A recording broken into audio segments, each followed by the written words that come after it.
হাদিসে কুদসির মধ্যে উল্লেখ করা হয়েছে আল্লাহ আমরা পুরস্কার দিবা জান্নাতে। হাদিসে কুদসিতে উল্লেখ করা হয়েছে আ'দাতু লিইবাদিয়াস সালিহিন মা লা আইনুন রাআত ওয়ালা উযুনুন সামিআত ওয়ালা খাতারা আলা কলবি বাশার।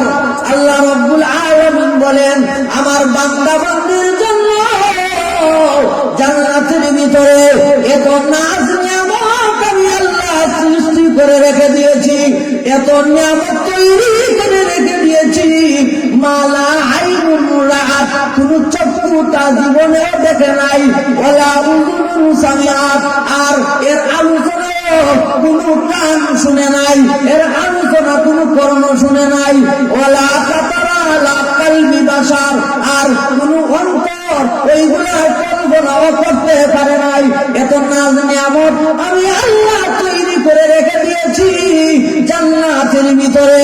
ও বান্দা বান্দিরে তোমরা দুনিয়াতে নেক আমল করে আসো, নেক আমল করে যদি তুমি আমার দরবারে চলে আসো তাহলে আমি আল্লাহ তোমাকে এমন জিনিস দান করব, এত কিছু দান করব তোমার চাইতে দেরি হবে আমি আল্লাহ দিতে একটু দেরি করব না।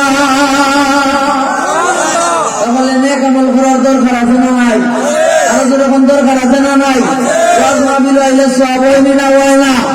তাহলে ওই সমস্ত মাহফিল শরীক হওয়ার দরকার আছে না নাই?